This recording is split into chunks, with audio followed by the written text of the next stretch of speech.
Iniimbestigahan ng mga otoridad kung ang mababang pagkakabit ng kable ang dahilan ng pagsabit ng mixer truck at pagtumba ng poste sa Pasig nitong Martes. Hindi pa rin naibabalik ang internet connection sa ilang bahay at establishmento roon dahil sa nangyari.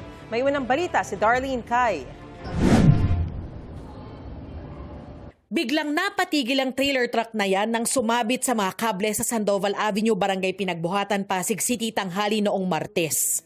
Kita pa ang pag-alog ng mga kable sa paligid.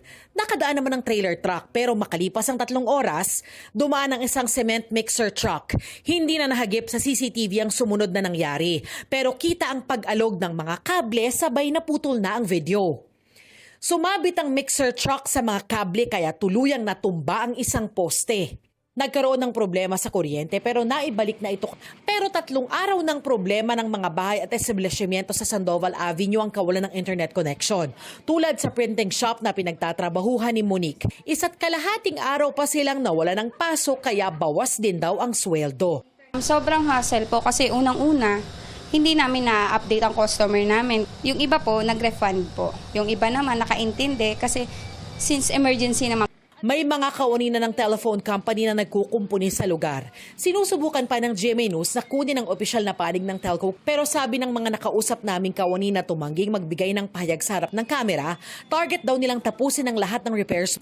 Ayon sa mga opisyal ng Barangay Pinagbuhatan, higit 10 na lang daw ang mga bahay at establishmentong nag-report sa kanila na wala pa ring internet connection. Iniimbestigahan na raw ng mga otoridad kung sala-salabat o mababang pagkakakabit ng mga kable ang dahilan ng insidente. Hindi muna tayo magbibigay ng mga ang permit para sa mga telcos unless na tatanggalin nila yung mga lumang kable. Makikipag-ugnayan din po kami sa Pasig LGU, siyempre para po mas mapadali po yung aming coordination para sa mga issue ng mga mabababang linya po ng kawad dito sa amin. Ito ang unang balita. Darlene Kai, GMA News.